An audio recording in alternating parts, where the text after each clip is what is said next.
Olá, vamos conversar sobre saneamento e saber quais são os avanços que essa área tão importante para a saúde pública e para a vida normal do catarinense precisa de atenção especial. Comigo hoje está Pablo Cesarino, que é doutor em Engenharia Ambiental pela Universidade de Munique, na Alemanha, e Universidade Federal de Santa Catarina, e professor do Departamento de Engenharia Ambiental da UFSC.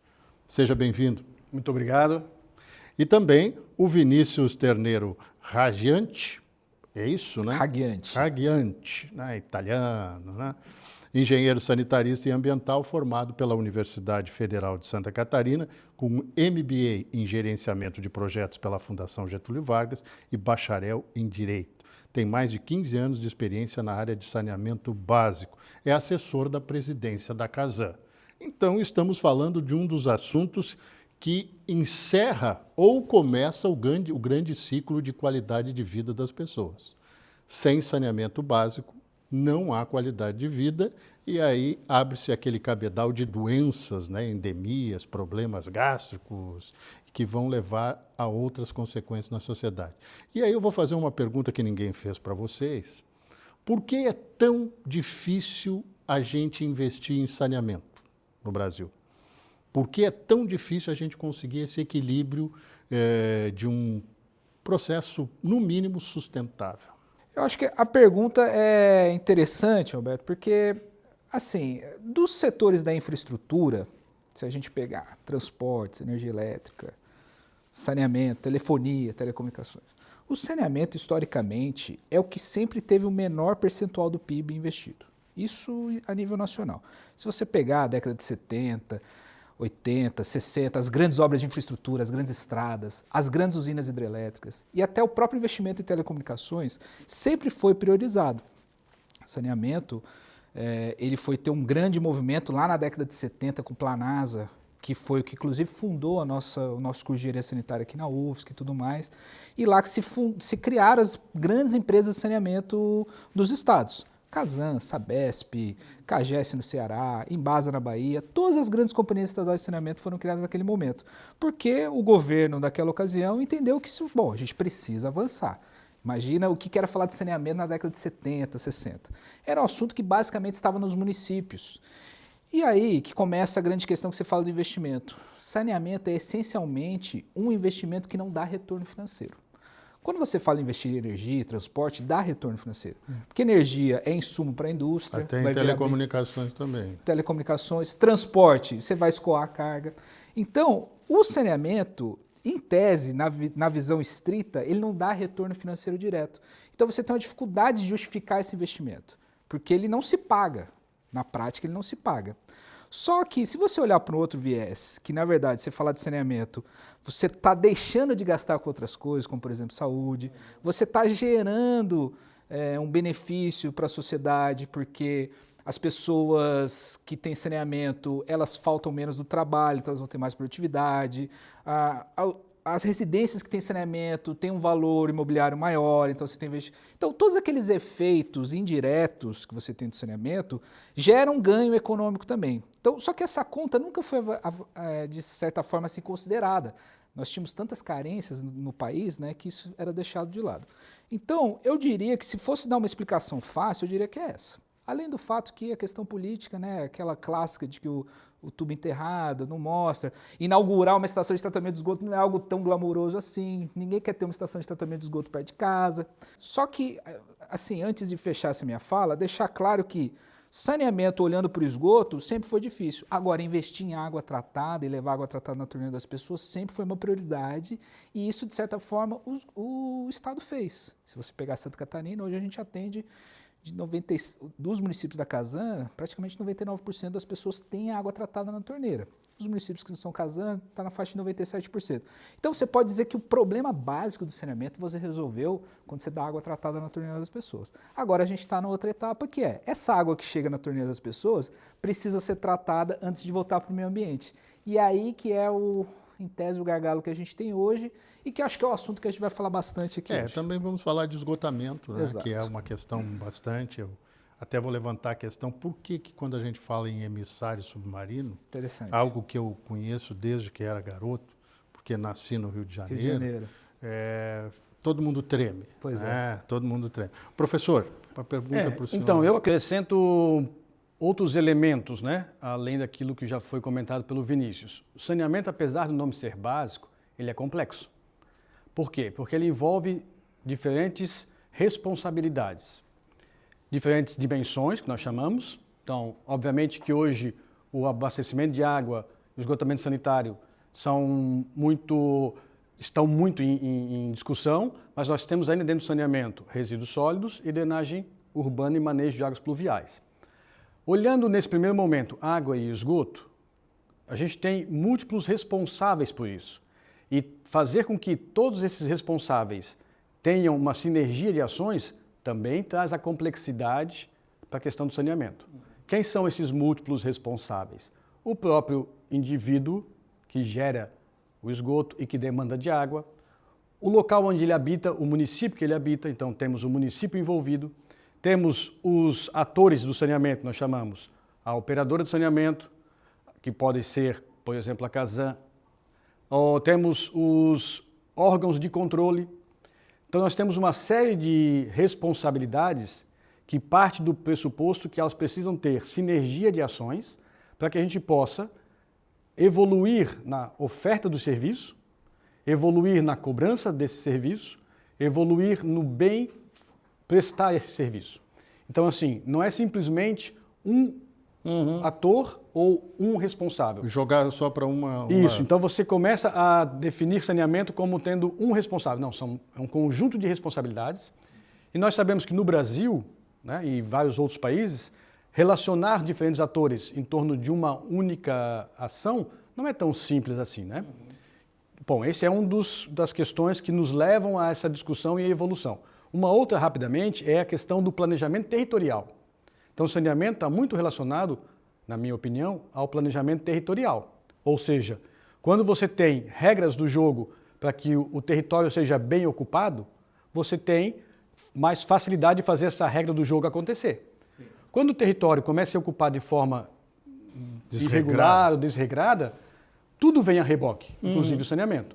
Então, assim, é um conjunto de relações, não só tecnológicas, que estão também envolvendo a questão de gestão e de planejamento urbano, ou planejamento territorial, quando falamos de saneamento rural. Mas aí eu pergunto para vocês, não surgiu a ideia e foi concebida e cristalizada, concretizada do marco regulatório? E o marco regulatório, li várias vezes, tem como princípio isso, que todos os entes envolvidos no processo de saneamento, desde a questão da água, do esgotamento, depois a questão dos resíduos sólidos, né? E mais ainda da questão da proteção de mananciais fluviais, este questionamento deveria estar sendo equacionado. Não está? É isso que o senhor está me dizendo? Ele está de forma não célere, na minha opinião. Mas vamos lá, né? Tudo é uma questão de ponto de vista e temporal. As cidades brasileiras, né? Elas, na forma como elas estão hoje, elas estão há décadas sendo planejadas. O marco legal tem menos de 20 anos, né? Então a gente evoluiu a partir de como o espaço foi sendo ocupado, trazendo esse olhar dentro desse marco legal. Várias questões nós estamos aprendendo a trabalhar. Então, assim, novos, como dizem os mais novos, né? Novos players estão aparecendo. Por exemplo, 20 anos atrás não se falava em agência reguladora de saneamento. Né? Hoje nós temos ele como protagonista. Sim. É um dos atores protagonistas. Então a gente está aprendendo. A ANA, as agências do Estado, né? Agências dos municípios. A gente está entendendo como pode articular diferentes olhares, diferentes interesses. Sempre quando eu falo aqui interesses, obviamente no sentido proativo, né? No sentido da cidade crescer com salubridade, mas são interesses. Sim, né? sim. Então são interesses que muitas vezes devem ser sinérgicos, mas muitas vezes são antagônicos. Como, por exemplo, a ocupação de um espaço sensível territorialmente. Né? Onde você tem um espaço sensível territorialmente, as lógicas de infraestrutura devem ser olhadas de forma diferente de um espaço onde você não tem esse grau de sensibilidade, ou seja, múltiplas realidades territoriais, múltiplos problemas, devem ter várias soluções. Não existe uma solução só para o saneamento. Então, esses conjuntos de soluções é que nós estamos, como academia, como atores do saneamento, buscando implementar. Só que ela tem, na economia brasileira, na segurança jurídica brasileira, ela tem o seu tempo para acontecer. Resumo dizendo, já foi pior, sabe? Eu sempre gosto de olhar o copo meio cheio. Sim. Já foi pior. Estamos longe do ideal? Estamos. Mas há, sim, vários esforços hoje para fazer aquilo que o Marco está nos trazendo como mínimo minimorum para o bom convívio acontecer. Só que elas têm o seu tempo ainda. Precisamos avançar? Claro, precisamos. Vinícius, a questão que eu sempre me provoco como cidadão, não como técnico, até porque não tenho nem a pretensão, nem a formação de vocês dois para colocar isso em prática. Mas quando eu vejo, por exemplo, um grande empreendimento no meu bairro, um enorme edifício com 10, 15, 20 andares, dependendo do plano diretor, tem coisa maior. Mas estou falando de uma realidade que eu convivo na capital de Santa Catarina. Aí eu penso assim, poxa, são 4 apartamentos por andar, 20 andares, são 80 casas. 80 mais até, que a gente pensar que tu tem a estrutura que tu pode ter embaixo, lojas e tal. Como é que a gente equaciona isso? Porque eu imagino, tem água para todo mundo, tem esgotamento para todo mundo, tem energia elétrica, que não é nem o nosso questão, para servir e atender essa demanda? É interessante, porque isso tem tudo a ver com o que o professor estava falando, né? A gente está falando sobre a capacidade de suporte do território, né? O quanto ele realmente é capaz de prover para aquela ocupação. E quando você está falando de Florianópolis, né, a gente tem um problema maior que é o fato de ser uma ilha, né? A gente literalmente, assim, estamos desconectados do território que fornece a maior parte da nossa água, que fornece a nossa energia, que fornece todos os recursos, basicamente. Sim. Tudo bem que a gente tem uma pedrita aqui, né, no território que ainda fornece um insumo da construção civil, vamos lá, né? Mas se você olhar assim, a ilha não é viável economicamente. Sem contar que é uma área de preservação, quase que na sua totalidade. Então, assim, se a gente fosse pensar a ilha planejada hoje, no século XXI, ela não seria ocupada do jeito que ela é ocupada hoje. O que aconteceu é uma questão antropológica, né? A gente está vivendo aqui, a cidade está crescendo aqui, então, no fim das contas, a infraestrutura vem a reboque disso. A gente agora tem que resolver esse problema. Não é um negócio que a gente pensou assim, não, ó, a ilha vai crescer, então vamos nos organizar. Não, a ilha cresceu e agora a gente tem que ir atrás. Sou jornalista há 40 anos. Então, lá no início da carreira, né? Estudei aqui, evidentemente.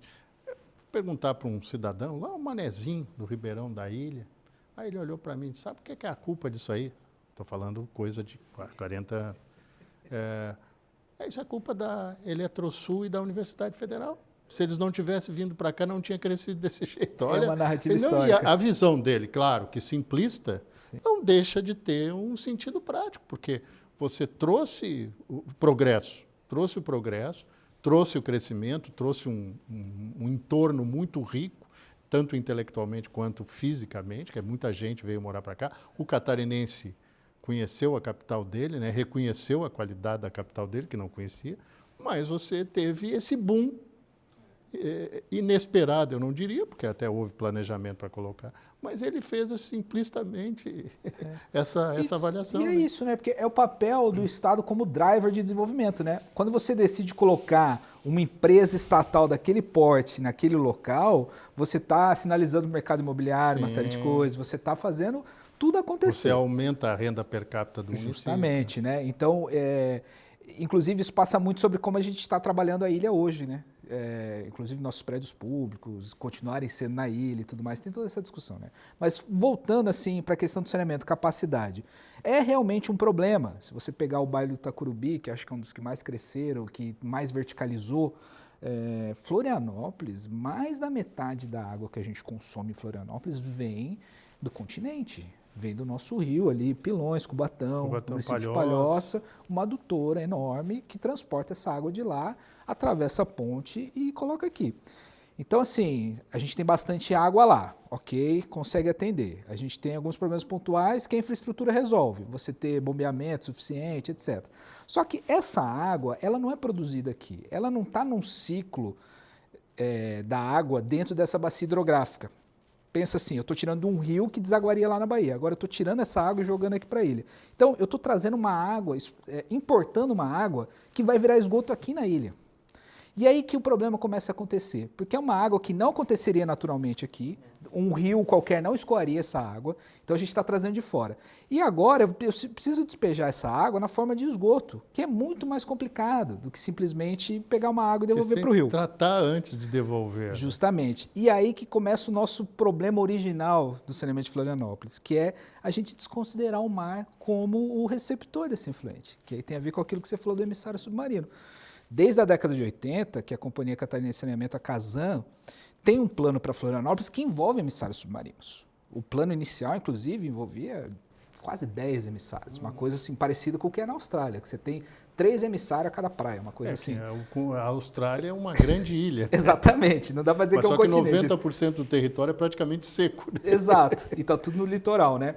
Então, do ponto de vista de um plano diretor de saneamento, a gente tem esse gargalo. E aí por isso que hoje a gente tem alguns problemas com o saneamento, né? A gente tem um enfrentamento que não é técnico, é basicamente jurídico e administrativo com os órgãos ambientais com relação ao sistema de esgotamento sul da ilha, que não se permite sequer lançar a nível terciário, que é um nível de tratamento avançadíssimo, no Rio Tavares ou mesmo na Baía Sul e muito menos no oceano, que seria o ambiente mais provável para isso. E a gente tem essa contradição, uma cidade que cresce. A população questiona isso, fala, a cidade não pode crescer, não tem nem saneamento. Mas essas coisas acontecem naturalmente. E a gente não aceitar a tecnologia de saneamento para resolver isso é um contrassenso, porque eu estou querendo piorar minha qualidade de vida, no fim das contas, né? Então, esse é um debate difícil que a gente enfrenta lá na companhia. São audiências públicas pesadas que a gente encara quando a gente quer falar de saneamento, porque as pessoas não têm a percepção que o esgoto é uma coisa constante que a gente está gerando o tempo todo. Tem um ciclo, né? Ele é um fluxo, ele não é um estoque. Então, eu preciso dar uma solução que seja 24 horas por dia. Isso envolve devolver esse esgoto tratado para o mar, né? Eu gostaria de acrescentar, saneamento não é o problema, saneamento é a solução. A engenharia sanitária hoje, ela evoluiu, assim como outras engenharias, para atender essas diferentes demandas que a sociedade apresenta. Então, nós temos na engenharia sanitária e nas suas engenharias correlatas, soluções para edificações verticalizadas. Nós temos soluções para edificações altamente adensadas. Temos soluções para edificações esparsas. Então, nós temos um conjunto de opções em engenharia sanitária capaz de atender diferentes realidades. De novo, a questão é planejamento. A gente planejar algo ou propor algo depois de pronto é diferente do que propor algo durante a construção. Então, existe uma questão de temporal, uma questão de para onde queremos chegar. Então, de fato, as cidades vão crescer, os litorais, né, as cidades litorâneas vão cada vez crescer mais, isso é inevitável. Nós temos que entender até que ponto nós queremos chegar, juntamente com isso, começar a aplicar as alternativas tecnológicas, no caso da engenharia sanitária. A exemplo, quando você verticaliza, bota 80 famílias uma em cima da outra, né? Uhum. Você tem que, antes de colocar isso, perguntar se há viabilidade naquele momento para abastecimento de água. Esse era o meu ponto. Há viabilidade para o esgotamento sanitário, resíduos sólidos e a água pluvial. Então, é um conjunto de informações que, no primeiro momento, obviamente que toda construção regular faz essas consultas, mas são um conjunto de inúmeras construções, uma do lado da outra, crescendo de forma acelerada. Então, o planejamento não pode ser só se há viabilidade nesse momento ou não. Como vai ser a viabilidade daqui a 10, 15, 20 anos? Chegou na minha pergunta. Isso. Então, e aí passa por vários responsáveis, né? Que a gente pode, na sequência. A gente também está falando de tecnologia, mas no sentido amplo da palavra, quer dizer, viabilizar algo, como o senhor colocou com muita propriedade, que já foi concebido a partir de uma estrutura que já existia, quer dizer, não houve a evolução do planejamento, e aí a gente não vai responsabilizar só a Casan, também vai responsabilizar as prefeituras, responsabilizar os SAMAIs nas cidades que tem, porque você tem que planejar harmonicamente, creio eu. Porque eu vejo ainda em Santa Catarina a realidade da fossa séptica, né? que é uma coisa, não, eu diria que já fugiu do cultural, né? Em alguns casos é a única solução. Então, vou inverter um pouco hoje, falar um pouquinho antes de você, né? Agora, nesse momento. Fica à vontade, Na verdade, são diferentes realidades territoriais que levam a alternativas tecnológicas que são economicamente viáveis e ambientalmente adequadas. Né? Nós trazermos a ideia da utilização de unidades próximo da fonte geradora, chamada no lote, é quando não temos um serviço de coleta, transporte e tratamento público. Certo. Então, o indivíduo, junto com o município, devem buscar gerir esse problema, que é o sistema no lote, vulgarmente ou popularmente chamado de fossa séptica e complementares. Pode ser a fossa e o complementares, como pode ser um conjunto enorme, algo como um conjunto enorme de possibilidades. E aí você traz a responsabilidade, como eu comentei anteriormente, a vários níveis, ao nível do indivíduo que gera, dentro do seu lote, ao nível do seu lote, ao nível daquilo que sai do seu lote, por exemplo, um sumidouro infiltra o esgoto tratado a partir de uma fossa na água subterrânea. Então você sai do seu lote. Então tem que ter um conjunto de ações e instrumentos e atores responsáveis por isso. A fossa ainda é usada no mundo inteiro como talvez a tecnologia, uma parte da tecnologia mais empregada no mundo inteiro para tratamento de esgoto. É fato. Por quê? Porque, de novo, as cidades no mundo são ou aglomeradas, né, ou esparsas. Quando você tem cidades esparsas, não há, num primeiro olhar, economia de escala para você fazer um sistema de esgoto, que é uma obra super complexa, né, caríssima, muito mais caro do que outras infraestruturas, e de responsabilidade continuada, 24 horas por dia, 365 dias por ano, não parando por 20, 30 anos. É o planejamento daquele primeiro ciclo.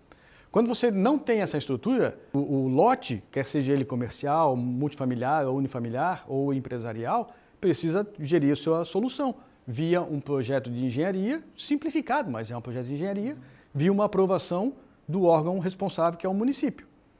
Quando você começa a ter a gerência desse serviço, esse serviço se torna adequado. O que é um serviço adequado, então, de esgoto? É quando você tem uma unidade que atende à demanda do problema, é uma residência, então, uma demanda. É um condomínio, outra demanda. E você tem ações continuadas, limpezas programadas, verificação in loco, análise de qualidade, tudo depende do porte. Quando você tem esse conjunto de informações estabelecidas na cidade, a gente tem o que a gente chama de governança. Então a gente tem a governança do esgotamento sanitário, do abastecimento de água, e aí você consegue avançar nesta grau de maturidade do seu sistema. O que eu quero dizer com isso? Que muitas das situações de fossa, filtro, sumidouro, são adequadas para várias realidades mundiais, inclusive catarinense. Só que nós precisamos conhecê-la, nós precisamos acompanhá-la, entende? Então, assim, a engenharia sanitária no Brasil, ela está preparada para apresentar essas diferentes alternativas e instrumentalizar o poder público, municipal, estadual, o que quer que seja, para acompanhar isso. Só que muitas vezes foi colocado de lado. Não era interessante. Não é interessante. A gente só dava manutenção na nossa fossa quando ela estava à beira do colapso. E a fossa não pode ser trabalhada só para evitar colapso. Ela tem a sua atividade periódica. Nós estamos falando de coisas mais sérias, como o senhor já colocou, en passant, lençol freático. Exato. Nós estamos lidando com outras questões que nós temos que... Ele tem que ser considerado nesse planejamento. Aliás, a pergunta específica é essa, aumentada para ti, da seguinte divisão, Vinícius. Nós temos uma realidade, eu sei que há avanços, como o professor bem citou, que a gente está conseguindo, podia ser pior, já estamos melhorando muito, mas aí eu vejo uma realidade que é absolutamente, eu diria, esquizofrênica, para usar um termo muito amplo e absolutamente descabido, talvez. As pessoas têm a rede passando na frente da casa dela, esgotamento, água, né, tratada, água potável, e não fazem a ligação. Na minha rua, na rua onde eu moro, vou dar um exemplo prático, a coisa de 15 anos, brinquei com a minha esposa e disse assim para ela, olha, hoje nós vamos ver uma rua Smurf aqui. E ela disse assim, como, Rusma? O pessoal está fazendo aqui um levantamento, eles vão usar um produto, eu estudei química, né? Azul de metileno, para saber exatamente onde está saindo no vaso sanitário, na pia da casa, para onde vai, né? Porque o pessoal acaba usando o esgoto pluvial, da chuva, pluvial, e quando está para chover, vem aquela gordura, aquele cheiro horrível, pode ter certeza que está passando esgoto ali, né? E olha, dito e feito, a rua ficou azul, porque as pessoas não estavam ligadas na rede, estavam usando erroneamente o esgoto pluvial.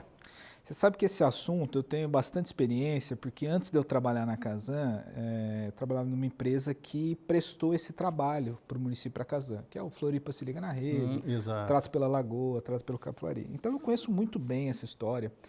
E assim, é muito interessante que eu diria que é quase como cultural, não é algo doloso, porque eu peguei situações tipo assim, a gente ia fazer uma ação num bairro, então a gente articulava com o presidente da Associação de Moradores e a gente falava, liderança, a gente precisa da colaboração, as pessoas têm que receber nossos técnicos, a gente vai fazer o teste, a gente não usa mais o azul de metileno, tá? Agora é um corante alimentício biodegradável, mas o efeito é o mesmo. E não fica tão Smurf. Não, e ele dilui rápido. E a gente usa o azul e o vermelho. E aí, a reação majoritária do líder é quase sempre assim, nós queremos que isso aconteça, a gente quer resolver, vamos lá, a gente dá o apoio, eu faço questão de ajudar, inclusive faço questão que seja na minha casa a primeira vistoria, porque eu pago as contas em dia, eu tenho certeza que está tudo ok e eu quero ser o exemplo para a comunidade. A primeira vez que eu fiz isso, desavisado, eu fui e ainda levei equipe para filmar e tudo mais. O presidente da associação, não vou dizer o bairro, porque senão a gente acaba nominando, ele tinha, além do imóvel dele, um empreendimento, uma pousada de umas 40 unidades. E, assim, quase todas as caixas de gordura mal dimensionadas, várias saídas de esgoto ligadas no pluvial, e, inclusive, pluvial ligado no esgoto, que também é problemático, porque a água da chuva vai extravasar aquilo. E aí vem aquela história, ele de boa fé achou que estava tudo ok, porque ele contratou, em tese, um profissional para fazer a obra dele, ele está pagando a conta em dia, então o senso de responsabilidade dele, de participação, era de que ele estava kit. É aquilo que o professor Pablo falou, a complexidade do compromisso, né, da responsabilidade no sistema. E aí ele foi surpreendido com um laudo apontando uma série de inconsistências. Aí desde que isso aconteceu, quando um liderança se empolgava assim, eu falava, presidente, deixa eu te falar uma coisa, eventualmente você está irregular e você não sabe. Então assim, não vamos fazer muita festa não, mas eu preciso que você conte essa história para as pessoas. Que as pessoas têm que nos receber, mas de boa fé. Não que a gente vai ficar apontando o dedo, acusando. É um processo de educação. Eu costumo dizer que na escola as crianças aprenderam a separar o lixo. Mas as crianças não aprenderam que o esgoto tem caixa de gordura na pia da cozinha, por exemplo. Não aprenderam que o tubo que passa na rua, quando eu vi um tubo na rua, eu achava que tudo aquilo era esgoto.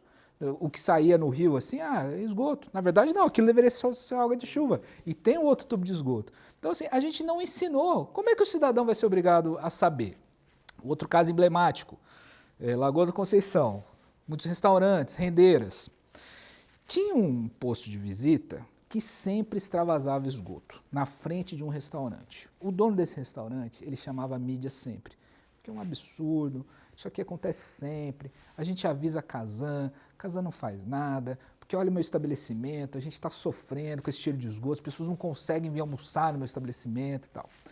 E aí quando a gente ia lá, ele tinha uma caixa de gordura que servia para uma residência de 4 pessoas, e não para uma cozinha que atende 100, 200 refeições por dia. Ou seja, a gordura que ele gerava na limpeza da louça dele, ou até que eventualmente ele descartava na pia, estava entupindo a rede da Casan. Depois veio aquele programa para separar o óleo, né? Exato, óleo que é um grande avanço também. Mas mesmo assim, a caixa de gordura ela serve por quê? Porque quando a gente lava a louça com água quente, com detergente, a gordura se desprende, ela dilui. Mas a partir do momento que ela esfria na tubulação, ela vai empedrar. Por isso que você põe essa caixa antes, porque você retém ela e você deixa passar passar só o líquido. Não, e você segura o resíduo mais sólido. Os resíduos sólidos também. Tem, você separa, bota no lixo. Tá. E quantas pessoas limpam a caixa de gordura? É uma provocação que eu faço assim, até para quem está assistindo. Quando foi a última vez que você limpou a sua caixa de gordura? É uma coisa que, você mora num prédio, tem um serviço que faz isso para você. Agora, se você mora numa casa, é raro alguém lembrar, eu limpei. Então, assim... O professor nos provocou aqui na questão das tecnologias. Falar das tecnologias que estão disponíveis para que a gente melhore essa condição. E aqui eu gostaria de incluir não só o esgotamento, não só a água tratada, mas também a questão dos resíduos sólidos, né? Que eu acho que é o grande problema, que também fez todo um estudo, um marco regulatório. Nós temos um grande problema na maioria das cidades brasileiras, e em Santa Catarina não é diferente. Temos lixo, produzimos lixo, não estamos levando para a questão de transformar esse lixo em energia elétrica, como eu vi em Porto, em Portugal, e estou falando de lixo, né? Estou falando de resíduos, estou falando de lixo orgânico, não estou falando de lixo, hoje o que as pessoas dizem, reciclável, né? A tal da economia circular. Por que demora tanto para implantar, professor? Então, existem várias possibilidades de se gerar subprodutos econômicos, né? Tanto do resíduo sólido, lixo, popularmente chamado, da fração orgânica, inclusive, né? Quanto de esgoto. Muito se estuda, muito se aplica, muito se desenvolve em nível, vamos lá, tudo começa, essas tecnologias, tudo nasce nas universidades. Tudo nasce nas universidades. Sim. E aí nasce naquelas lógicas de entender os processos, os fenômenos e como eles podem ocorrer dentro de um arcabouço tecnológico. E aí se amplia a escala a partir da indústria ou das empresas. Então, existe um conjunto enorme de possibilidades de se agregar valor a inúmeros tipos de subprodutos, quer seja ele em escala no lote, pequena, unifamiliar, ou em grande escala. O problema é modelo de negócio. Então, tem que pegar essas inúmeras possibilidades e entender como é que é o modelo de negócio naquela região, naquela cidade. Por exemplo, obviamente que você consegue, a partir da digestão anaeróbia de orgânicos, ou lixo, ou esgoto, gerar um gás combustível, chamado metano. Para colocar esse gás combustível, ele pode substituir o gás liquefeito de petróleo, ele pode substituir o GNV, ele pode substituir uma série de produtos que já têm um modelo de negócio bem estabelecido. Então, além de você comprovar, e isso vem sendo feito há muitos anos pelas universidades, pelas empresas, que você tem um poder nas mãos a partir de um resíduo, é como colocá-lo no mercado, competindo com o mercado que já tem 30, 40, 50 anos estabelecido. Então, repito, não é problema tecnológico, não é mais isso. É fazer com que essas possibilidades de agregar valor e recuperar recursos entrem num modelo de negócio. Por exemplo, uma empresa um operador de saneamento, do porte como a Casan, o trabalho dela é abastecimento de água e esgotamento sanitário. Não tem por que ela mudar a sua lógica de gerar energia a partir do metano gerado nas estações dela e colocar no mercado. Não é esse o métier dela, certo? Mas ela pode ser um grande spa, um grande hub de novos negócios. E aí atrair, né, os interessados. Porém, pode esbarrar muitas vezes com as questões legislação local, estadual e até mesmo interessados em competir com esse modelo de negócio. Mas o que a gente visualiza mundialmente, e já no Brasil iniciando, que as operadoras de saneamento, né, como lá fora se chama, as utilities, né, elas se abrem aos parceiros comerciais que têm interesse em pegar essas tecnologias que vêm sendo desenvolvidas, adaptar à realidade daquela estação de esgoto em específico ou daquele central de recebimento de resíduos orgânicos, né? E ceder o espaço, ceder a possibilidade desta empresa estabelecer-se ali e gerar o produto comercial a partir daquela matriz. Só que aí tem que colocar no mercado. Então eu acho que a grande dificuldade, repito, não é tecnológica, é mercadológica. Porque assim, te interrompendo, professor, porque, por exemplo, o potencial de geração de energia das nossas estações de tratamento de esgoto, mesmo dos resíduos orgânicos que a gente gera na cidade, é grande, mas quando você faz a conta do modelo de negócio, ele não se paga. Porque, em tese, a energia que a gente recebe via distribuição ainda vai ser mais barata. Porque eu coloco para fazer biodigestão dos resíduos orgânicos, que já é um trabalho, você conseguir separar essas frações corretamente. Sim. Você pode até fazer um processo mecanizado, como se faz na China, Alemanha, etc. Nós estamos falando de países como eu citei o exemplo de Portugal, mas poderia citar o exemplo da Alemanha, países que não têm a capacidade de produção de energia limpa como nós temos no Brasil. Exatamente. Eles compram energia nuclear da França. Exatamente. E eles têm uma demanda de calor que o gás atende muito bem. Por exemplo, a Suécia. A Suécia incinera basicamente todos os resíduos que eles geram porque eles têm uma demanda muito forte para calor. Algo que a gente não tem. É quase como se a gente queimasse lixo e não pudesse aproveitar aquilo. Porque aquela energia que eu estou gerando ali, ela vai ser mais cara que a da rede. Então, esse trade-off que a gente vai fazer, porque no fim das contas ainda é mais barato aterrar o resíduo. Grosso modo, é esse o ponto que pega. Aí tem que discutir se é incentivo, que tem que ser feito. Porque todo o esforço de separação de resíduos e tudo mais que a gente faz na nossa casa, ele tem sido explorado do ponto de vista de comportamento, cultural e tudo mais. Isso é muito válido. Mas a ponta aqui, da escala ainda falta. Então, por exemplo, a reciclagem de Florianópolis é um case nacional, inclusive. Só que nós ainda não conseguimos reciclar tudo que é separado. Não existe uma cadeia produtiva aqui próxima para receber esses materiais. O tal do cluster, né? Você tem que ter ali, você separa o lixo e já tem que ter uma entidade, uma empresa, alguém comercialmente, ou como disse a questão do negócio, professor, bem colocado, que já trabalha aquilo. Porque senão você não tem economia circular. Sim. Às vezes você vai gastar mais para transportar. Ela não vai circular. Não vai circular, de fato. Vai parar num processo. Né? Se eu tiver que acumular isso e transportar para São Paulo, já não valeu a pena. O que eu vou gastar de emissão, de combustível e tudo mais, o impacto ambiental já está sendo maior. Mas tem país mandando lixo em container para o Brasil. Pois uma tragédia. Contudo, essa dificuldade atual, ela não pode ser o empecilho de não buscarmos implementar. Justamente. Voltamos à fala dos edifícios. O abastecimento de água, o esgotamento sanitário e a gestão do resíduo sólido de um edifício, ela é complexa, correto? Tem a sua complexidade interna predial e externa, quando sai para a lógica pública. Vamos imaginar que daqui a alguns anos não poderemos mais verticalizar porque não teremos mais condição de abastecimento de água ou de logística de recolhimento desse resíduo sólido. Né? Você teria que ter um equipamento mais frequente ou maior, não tem condição de circulação, por exemplo, desse caminhão viariamente na frente desse grande edifício. Né? Isso aí é um problema de mobilidade ou é um problema do resíduo? Entende? Então, são tudo coexistentes. Mas você começa a buscar alternativas, por exemplo, na questão água e esgoto em edifícios, que a gente está vendo em vários municípios mundiais que demandam, que a necessidade se apresentou. Por exemplo, fazer reaproveitamento de parte do esgoto gerado no edifício, aquele chamado água cinza, onde o material fecal não está presente de forma intencional, ou seja, o risco de transmissão de doença é pormenorizado.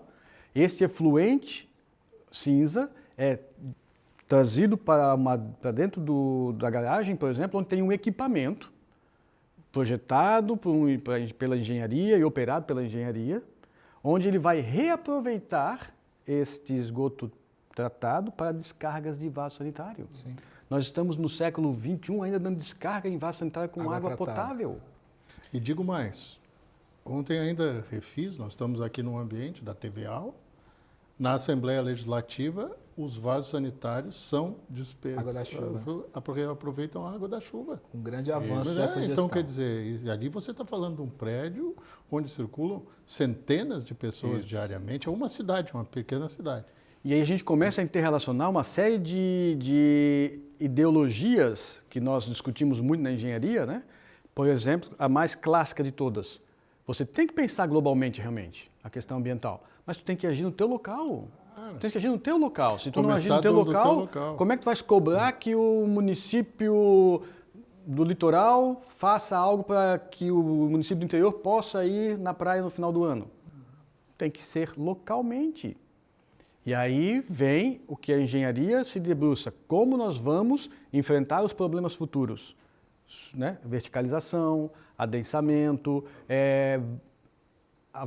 eventos extremos, né? Ocupação irregular do solo. Ocupação irregular. Então, assim, por isso que no início da nossa conversa aqui, a gente relacionou o saneamento, ele é interligado em uma rede de infraestrutura e planejamento complexa. E ela tem vários momentos de aplicação daquilo que já existe, como é que eu aplico hoje, como é que vai ser os próximos 10 anos e como é que vai ser os próximos 50 anos. Sim, justamente. Você tem que estar muitos passos à frente. Você tem que fazer um planejamento decazonal, quer dizer, não é isso, o saneamento se planeja minimamente 30 anos. Exatamente. Uma geração. Isso, então, aí quem tem bola de cristal, né? Então, quais são as ações locais que, em conjunto, vão transformar a região, que, em conjunto, vão transformar o litoral, o interior, o país. Então, agir localmente. E aí, não é só a operadora de saneamentos, não é só o município, não é só o indivíduo, né? Tem toda a indústria por trás disso. Então, a indústria da construção civil tem que se adaptar, a indústria dos serviços tem que se adaptar. Então, ou seja, isso é modelo de negócio. Sim. Quando eu começo a obrigar, que vai acabar a chegar ao nível de obrigação, essas cidades que têm esses exemplos, não é porque são cidades ambientalmente 100%, é porque foram obrigadas. Sim, chegou-se a uma situação que precisava fazer. A necessidade gera a tecnologia e gera o modus operandi, entende? E aí eu me lembro de um gargalo que eu vou começar com a Casan, que é a questão da temporada de verão. Nós temos um litoral aí de mais de 400 quilômetros, né? Praias belíssimas, cidades belíssimas, que atraem não só turistas, mas também moradores, né? Tá? Basta ver o último censo aí do IBGE, que é uma coisa assustadora, que cidades do litoral cresceram se comparadas com cidades mais ao interior dos estados. Aí eu pergunto, a famosa história, vou alugar a minha casinha para ganhar uns trocados no verão. Aí quando eu tenho caixa d'água, olha só a observação que eu estou fazendo, quando eu tenho caixa d'água é dimensionada para atender lá uma família de 3, 4 pessoas e durante a temporada, em alguns casos, uma vez eu tenho 20 pessoas dentro da minha casa. E aí vem a Casan dizer, pô, gente, vamos redimensionar, vamos fazer uma caixa d'água maior. Eu acho que vocês são xingados toda a temporada por causa disso. Sim. Não, inclusive a gente tem um programa que a gente trabalha junto com o governo do estado e com os municípios, que é o Plano Verão, que nos últimos 2 anos foi um sucesso no sentido de que a gente toma ações para tentar compensar e mitigar esse efeito. Você explicou muito bem a questão da caixa d'água. A caixa d'água é um equipamento importantíssimo para abastecimento de água, porque nós não temos condição de manter uma rede pressurizada distribuindo água o tempo todo, 24 horas por dia, se a demanda não acontece 24 horas por dia. As pessoas vão demandar água quando acordam, na hora do almoço, na hora de tomar banho. Eu manter uma rede pressurizada 24 horas por dia para atender a eventualidade de uma pessoa querer abrir a torneira naquele momento, significa custo, né, de energia. Eu estou gerando mais vazamento na rede porque eu estou mantendo pressurizado. Então a gente usa dessa estratégia, muita gente critica porque na Europa não tem caixa d'água e tudo mais, mas são outras realidades. E aí, você mencionou a questão da unidade, né, o que a gente chama de uma economia, né? A gente faz uma ligação numa edificação e lá tem uma ou mais economias. Cada economia, a gente tem uma estimativa de 3, 4 pessoas por economia residencial. E no verão, eventualmente, você vai ter 15, 20 pessoas. Você sabe que a melhor forma de medir quantas pessoas estão em determinado local é ver o hidrômetro da saída da estação de tratamento de água. Porque você consegue saber exatamente pelo consumo de água quantas pessoas estão naquele momento. A gente tem umas estatísticas lá interessantes que o último verão, se eu não me engano, a gente chegou a quase 1 milhão de pessoas aqui no sistema de Florianópolis tranquilamente. A gente tem uma previsão de 3 milhões, né, para o litoral todo. E aquilo, né? Está preparado? O sistema em si tem muito a ver com isso que o professor Pablo falou. A gente prevê para 30 anos, mas a gente também tem que dimensionar ele para sazonalidade. População flutuante, vai ter momentos...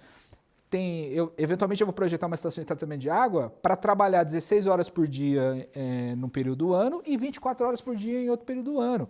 Eu vou ter reservatórios que eu vou acionar ou não. Eu vou ter medidas emergenciais de contingência, como por exemplo colocar gerador nas nossas estações elevatórias. Essas pequenas ações que a gente vai fazendo já possibilitou que nos últimos verões não faltasse água, por exemplo. Não É um fato. Pelo menos em relação ao regime da Casan, a área abrangida pela Casan é fato. Mas nós convivemos também com outras questões que são mundiais, discussões que já foram feitas recentemente em COPs, né? COP 30. A questão de você precisar redimensionar, mas conviver com outros problemas. No Oeste, Casan atende Chapecó. Tem a questão da sazonalidade da estiagem. Ah, não, mas dá para fazer aqui, vamos fazer reservatórios, né? Trabalhar esses reservatórios para que eles fiquem com a água da chuva, captem a água da chuva e etc. e tal, mas são paliativos. São paliativos. Né? Como se trabalha isso? Lá no sul, Criciúma tinha um problema sério, aí veio a tal da barragem do Rio São Bento. Né, que é um grande estuário nesse momento. Né? Como é que se resolve esse problema a longo prazo? Você estava mencionando Chapecó, é um gargalo histórico realmente de infraestrutura de abastecimento de água, tanto que lá é uma região que tem muito poço, justamente por isso. As pessoas precisaram se valer de perfurar poços para manter o seu abastecimento. E a gente está falando de bacias com pouca vazão, né? É uma ocupação, uma cidade que cresceu muito e, de fato, isso é um problema que a gente tem naquela região que em outros momentos não teve a prioridade que deveria. O que a gente endereçou nessa última gestão, especialmente, né, uma motivação muito forte do governador Jorginho Mello, que passou essa missão para o presidente Edson Moritz, é de resolver em definitivo uma solução estrutural. O que vai resolver lá? Nós temos agora duas alternativas e as duas vão funcionar em paralelo. Nós temos uma obra que envolve uma captação no Rio Chapecozinho, que vai atender Xanxerê e outros municípios daquela região. Xaxim. Mas a principal e a mais relevante, que talvez assim, dada a devida proporção, seria equivalente a uma transposição do Rio São Francisco foi lá para Fortaleza, é fazer a captação no Rio Uruguai. Que atender... é distante, né? É distante. Mas ali, a gente resolvendo isso está em obra, isso está acontecendo. A gente está numa situação de licenciamento ambiental ali pontual, mas isso deve acontecer aí em breve, nos próximos anos, de ter essa solução definitiva para o Oeste. Porque o Oeste é uma região, falando em crescimento, vai crescer muito. Recebe muito imigrante, está crescendo demais. Vocês viram, né? A previsão é de que Santa Catarina seja o estado que mais cresça nos próximos... já levamos, não digo um susto, mas já conseguimos comprovar parte dessa realidade com o censo. O último censo, e aí está apontando isso para o futuro. Então, Chapecó, falando estruturalmente, a nossa solução é isso, é apostar nessas duas frentes, Rio Chapecozinho e Uruguai, e aí, de certa forma, vai ter muita água à disposição para crescer. A gente espera que não tenha, inclusive, mais problema de sazonalidade, porque o Rio Uruguai é um porte gigantesco, né? Então não tem... Eu acrescento que além de você ter planejamento para essas futuras ações estruturais, que vai levar o seu tempo para ser implementada, enquanto isso, recorrentemente ocorre essas necessidades, né, como estiagem prolongada. Então, eu tenho que ter um conjunto de ações pontuais também, que perspassam o planejamento de uma operadora de saneamento e vem ao nível do município. Então, como ele vai, até que isso esteja implementado, como ele vai enfrentar esses momentos sazonais? Com pequenas ações.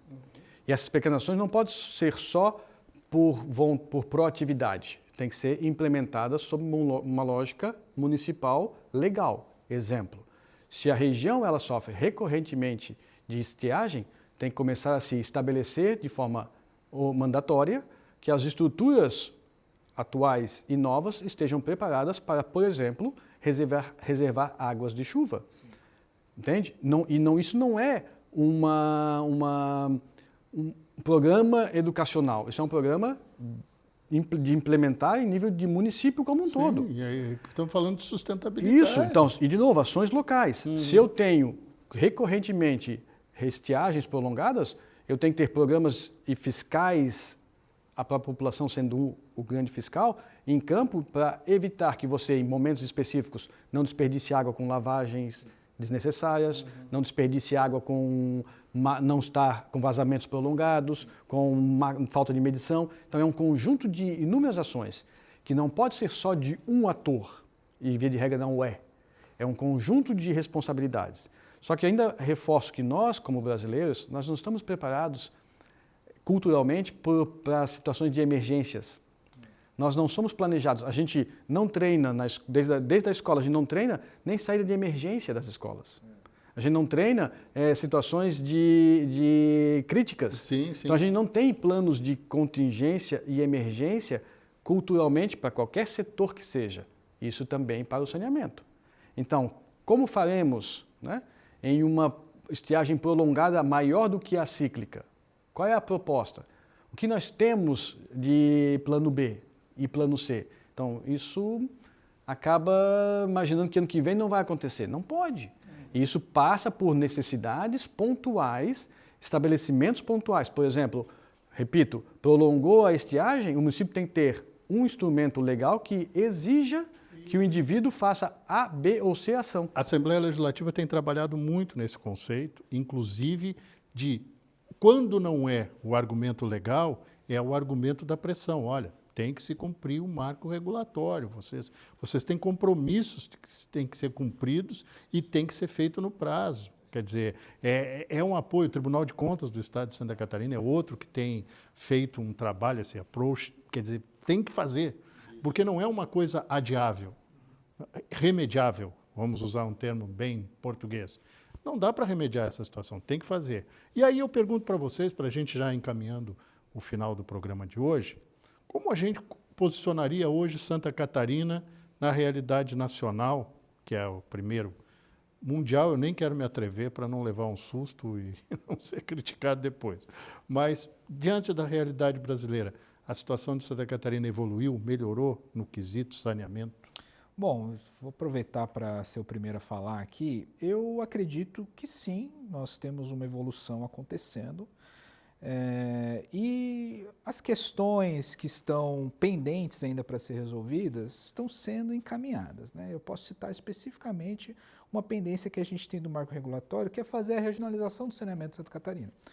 Qualquer planejamento que a gente faça a nível do Estado, um novo marco regulatório exigiu que se fizesse a regionalização do Estado da prestação de saneamento. Porque o saneamento é uma questão essencialmente regional. A água que a gente usa em Florianópolis vem da Palhoça. A questão da barragem de São Bento resolve Criciúma. Imagina o Vale do Itajaí como um todo, que tem o problema das cheias. Então, assim, se a gente não faz a regionalização, que é uma obrigação, mas como a gente não conseguiu vencer essa etapa ainda, na questão institucional, a gente não está conseguindo fazer um grande master plan para o Estado. Uma questão de assim, ó, essa região, por exemplo, quando eu estou mencionando, abastecimento de água do Oeste vai ser resolvido assim, assim, assado, e nós vamos fazer uma prestação regionalizada desses municípios por um operador, que essa economia de escala vai dividir o custo da tarifa de uma forma que não onere para todo mundo. Então, isso está pendente, mas isso deve ser encaminhado ainda esse ano, né? Os sinais que a gente recebe aí do governador é de que ele vai enviar um projeto de lei para a Assembleia Legislativa para organizar o ambiente. Até para decidir se algumas regiões vai haver algum tipo de concessão, se vai haver algum tipo de privatização, enfim, todos os modelos são colocados. Então eu diria que talvez esse seja o único ponto que a gente ainda está atrasado. Fora isso, um grande avanço que aconteceu, e isso é algo também resultado da atualização do marco regulatório de 2020, que foi a possibilidade de que uma operadora de saneamento pudesse atender essas situações do esgotamento no lote, que é a fossa séptica. Porque qual que era o problema? O professor falou aqui, ter fossa séptica não é um problema desde que eu conheça ela e que eu faça gestão sobre ela. Antes, a lei não previa que esse tipo de serviço era um serviço público. Então isso ficava relegado ao morador. Sim, o morador que cuida e tudo mais. Individual. Agora não. Agora a companhia pode prestar esse serviço. E a Casan está fazendo isso agora. É o nosso programa Esgotamento sobre Rodas. Nós começamos lá no município de Descanso, é o primeiro piloto. E como é que funciona? Basicamente, o cidadão agora paga uma tarifa para a Casan, que é uma fração do que seria a tarifa de que tem rede coletora. E essa tarifa faz com que a Casan agora cuide dessa fossa por ele. Então, uma vez por ano a gente vai fazer a limpeza, a gente vai acompanhar e vai saber como aquilo está acontecendo, ou seja, fazendo governança. E mais do que isso, a gente vai colocar isso na estatística. Porque quando a gente fala dos 30%, 34% de cobertura, a gente considera quem tem fossa como se não tivesse esgoto. E essas regiões, esses municípios, nunca terão rede coletora, porque eles não se viabilizam. Então a gente acha que isso é um grande avanço, isso vai começar a aparecer. Nós temos o potencial de atender 160 municípios, você imagina, de 295 do estado, 193 são da Casan, 160 vão ser resolvidos o esgotamento dessa forma. Olha como a gente está prestes a resolver um problema estatístico aí só com uma ação de governança. E corrigir essa distorção aí. Exatamente. Vários prefeitos, inclusive o prefeito de Florianópolis, Topázio Neto, me coloca isso aí. A gente não avalia a questão da fossa séptica, que é um sistema de esgotamento, sim. Professor. Então, é exatamente isso que eu ia comentar. Historicamente, a gente avaliou as ações de saneamento, abastecimento de água, esgotamento sanitário e resíduos sólidos sob a ótica de alguns indicadores que foram classicamente utilizados e que foram, vamos chamar assim, de forma facilmente informada, que era o operador informava, né, para um Sistema Nacional de Informações de Saneamento, chamado SNIS. Só que ele refletia aquilo que o operador faz, que é um modal, que é um modal com coleta, transporte, tratamento e disposição final. Mas nós temos inúmeras realidades territoriais que apresentam inúmeros modais. E aí se evoluiu com a própria nova lei, com o Plano Nacional de Saneamento, com o Programa Nacional de Saneamento Rural. Então, olha só a historinha foi contada. Né? E agora com a nova resolução do ano passado da Agência Nacional de Águas, que estabelece os indicadores atuais para se avaliar o nível de atendimento de água e esgoto. E nesse novo indicador entra os modais a mais do que o modal com rede de tratamento. E está chamando isso de soluções alternativas. Alternativa não no sentido da palavra de que é algo holístico ou não, alguma coisa a mais, alternativa, né? À rede coletora sim. tratamento. E aí você tem um conjunto de opções, em nível rural inclusive, certo? Que vai entrar nesse cômputo. Traz para esta rodada de discussão a responsabilidade do município, obviamente, das operadoras de saneamento e da agência reguladora, que vai homologar essas métricas, certo? E aí passa da ideia de que o sistema no lote, ele ainda é no lote. Quando eu tenho um serviço programado, que é a limpeza programada, que a Casan está chamando esgotamento sobre rodas, e tem já outros municípios fazendo. Gostei desse nome, esgotamento sobre rodas. E tem outros municípios fazendo, com outros nomes. Então, é limpeza programada, o nome técnico, a gente está tentando juntar tudo isso, desses sistemas no lote. Levando, então, para fora do lote, a uma unidade dedicada para tratar esse lodo, quer seja uma estação existente ou uma unidade dedicada para o lodo, com a disposição final adequada. E aí você tem um serviço público envolvido, onde uma operadora opera, ou um conjunto de operadores, e uma agência regula. Então você começa a incorporar a existência da tecnologia, que a gente chama de saneamento estrutural, e a existência do conjunto de serviços, que é o saneamento estruturante, serviços e atores. Então você tem começa a trazer a credibilidade para o sistema no lote, porque você identifica os atores e os serviços passíveis de serem quantificáveis.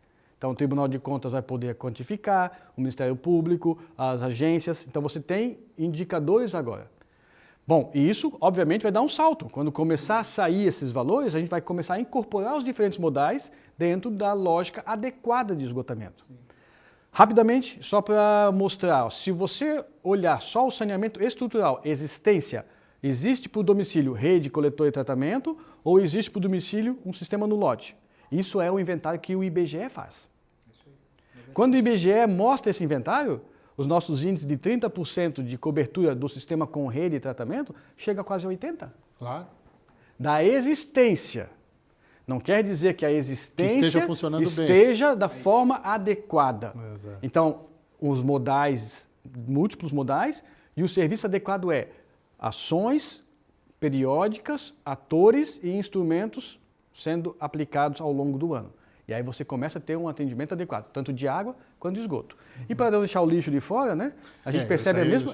Isso aí valerá um programa específico. Isso, com certeza absoluta. Merece. Resíduos sólidos. Isso. Mas a gente evoluiu muito no estado catarinense. Muito. Tem que evoluir mais? Tem, mas evoluímos muito.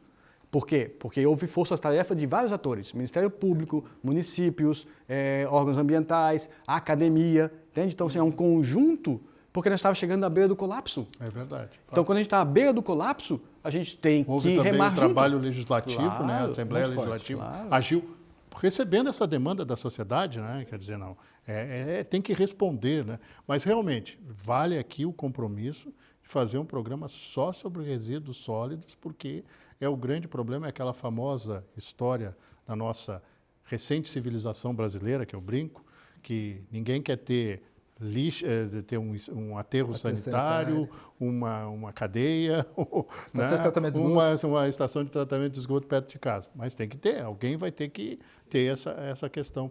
E é fato de que nós temos um problema com resíduos sólidos, tá? Que é um problema mundial, não é só do Brasil, mas nós temos até por causa dessa nossa cultura que demorou muito a adaptar que esse lixo é reutilizável, esse lixo vira energia, esse lixo vira até dinheiro, né? Gente, muito obrigado, professor Pablo Cesarino, e também ao Vinícius Terneiro Radiante, agora acertei, né? Com bom descendente de italiano, a gente tem que aprender, né? E a gente volta na próxima semana com o Vamos Conversar, com esse tema maravilhoso de hoje, que foi saneamento básico. Tem muito a ser explorado e muito a ser estudado e, principalmente, planejado. Até a semana que vem.